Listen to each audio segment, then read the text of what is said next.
आज हम कक्षा 9वीं गणित अध्याय 1 संख्या पद्धति के बारे में परिचय करेंगे। संख्या पद्धति बड़ा ही रोचक विषय है, बहुत ही महत्वपूर्ण, क्योंकि बिना संख्या पद्धति के गणित संभव नहीं है। गणित के बारे में अपन विचार भी नहीं कर सकते। अब देखिए, संख्या पद्धति ये टॉपिक ऐसा है कि पिछली कक्षा में भी पढ़ा था, 9वीं में भी पढ़ेंगे, अगली कक्षा 10वीं में भी पढ़ेंगे। ये आगे की आपकी जब तक आप पढ़ाई करेंगे तब तक ये विषय आपके साथ चलता रहेगा। इसके बिना गणित अधूरी है। जब बालक प्रथम कक्षा में एडमिशन लेता है तो उसे कुछ संख्याएं सिखाई जाती हैं। संख्याएं सिखाई जाती हैं, क्या सिखाते हैं? 1, 2, 3, 4, 5, 100 तक की संख्या सिखाते हैं। बालक 100 तक की संख्या सीखकर बहुत खुश होता है कि मैंने सारी गिनती सीख ली, मैंने सब सीख लिया। लेकिन जैसे ही वो आगे बढ़ता है तो सीखता है एक अक्षर 0 और। पहले उसने सोचा 1 से शुरू होती है, लेकिन 1 से गिनती शुरू नहीं होती है, गिनती शुरू 0 से होती है। अब बालक अगली कक्षा में पहुंचता है, फिर वो 101, 102, 500 तक सीखता है और आगे बढ़ता है। तो उसके दिमाग में एक प्रश्न उठता है कि क्या आगे भी संख्याएं हैं? तो जैसे जैसे एक एक संख्या जुड़ता जाता है, आगे आगे नई से नई संख्याएं आती जाती हैं। यानी संख्या कहीं समाप्त नहीं होती है, संख्या पूर्ण कहीं नहीं होती है। तो सबसे पहले प्राकृत संख्या।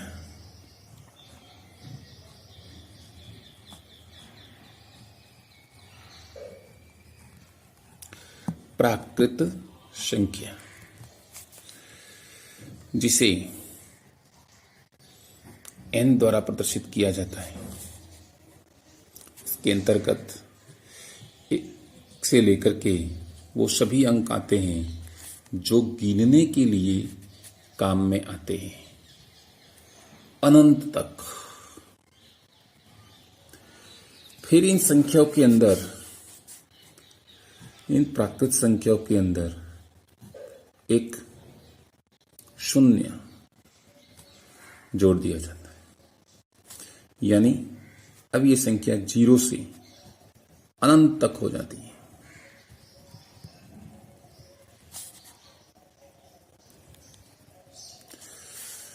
इन संख्याओं को पूर्ण संख्या कहा जाता है।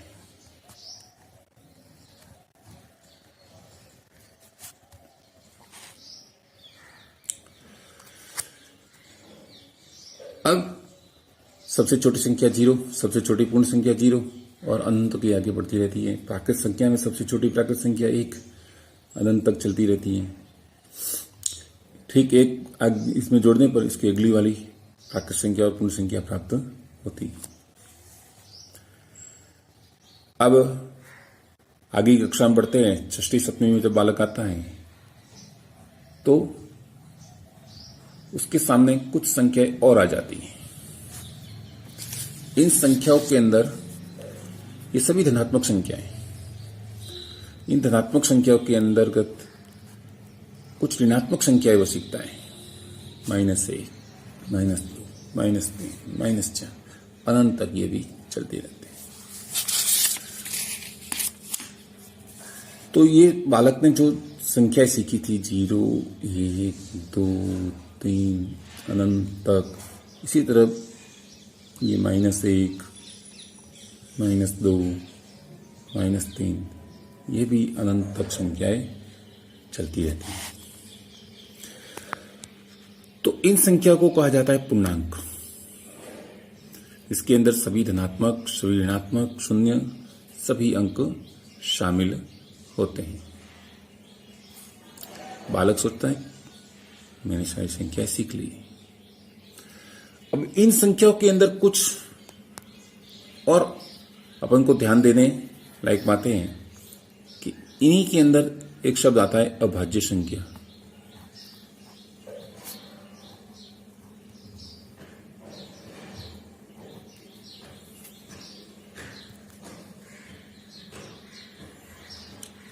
अभाज्य संख्या यानी एक से बड़ी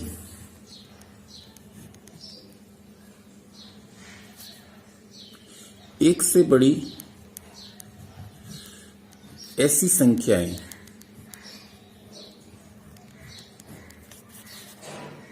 जो एक एवं स्वयं के अलावा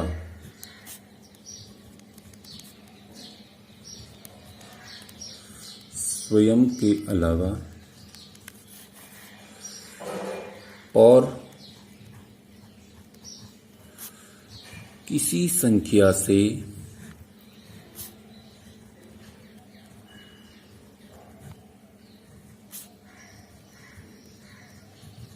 विभाजित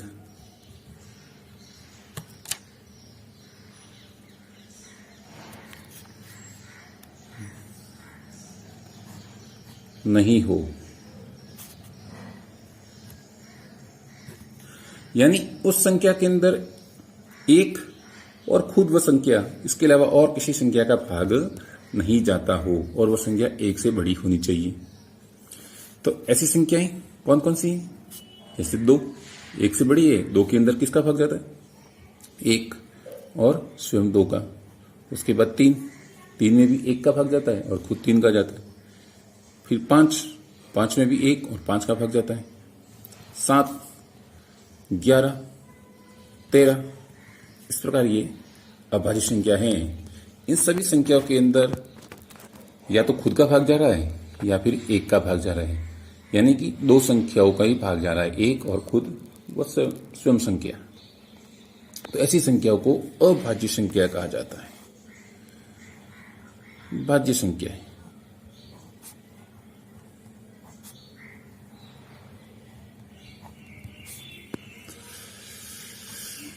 एक से बड़ी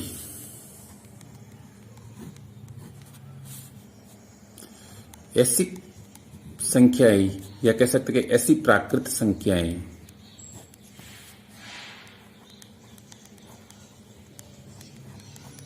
इसमें भी लिख सकते हैं कि ऐसी प्राकृत संख्याएं, ठीक है ना। ये सभी प्राकृत संख्या, एक से बड़ी ऐसी प्राकृत संख्या जिसमें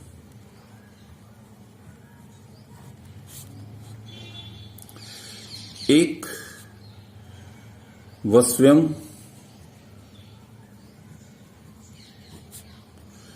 संख्या के अलावा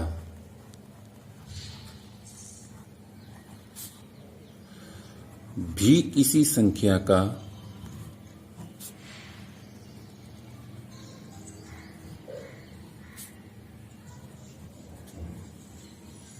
भाग जाता हो। यानी एक और खुद व संख्या इन 2 के अलावा किसी और किसी संख्या का भाग जाता हो तो ऐसी संख्या को हम भाज्य संख्या कहते हैं। अब कैसे कौन कौन सी संख्या है देखते हैं। तो 4, 6, 8, 9, 10। अब देखिए इस 4 के अंदर किस किस का भाग जाता है?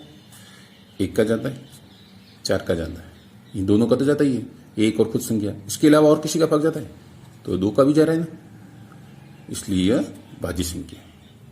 इसी प्रकार 6, 1 और 6 इनके अलावा इसके अंदर 3 का भी भाग जा रहा है, यानी 2 के अलावा किसी और तीसरी संख्या का भाग जाता है तो वो भाज्य संख्या है, इसलिए यह भी भाज्य संख्या है। 8 के अंदर 1 का भाग जा रहा है, 2 का भाग जा रहा है, 4 का भाग जा रहा है और 8 का भाग जा रहा है, इसलिए ये भी क्या है? भाज्य संख्या है। अब इसके बाद बालक सोचता है कि मैंने सारी संख्याएं सीख ली, क्या सारी संख्याएं आ गई?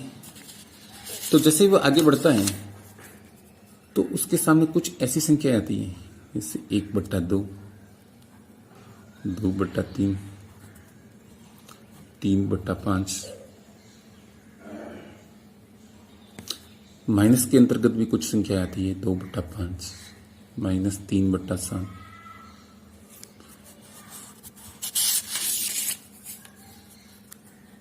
तो इन संख्याओं को परिमेय संख्या कहा जाता है। परिमेय संख्या।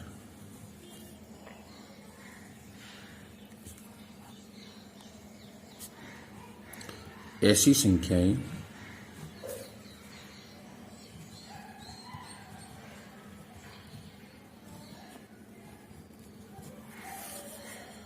जिन्हें P/Q के रूप में P/Q के रूप में लिख सकते हैं।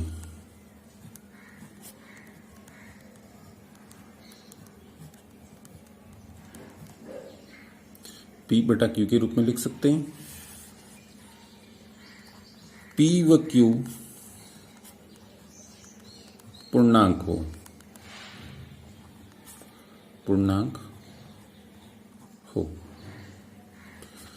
एवं Q का मान 0 नहीं हो, ऐसी संख्याओं को परिमेय संख्या कहा जाता है। जैसे 2/3, -3/5, 5/7,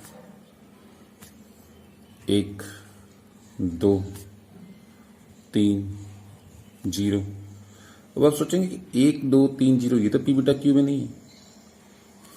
1/2, 2, 3, जैसे ये 1 है तो इसको P/Q के रूप में लिखना है ना, तो इसके बटा 1 लिख सकते हैं ना, इसका मान तो 1 ही रहेगा।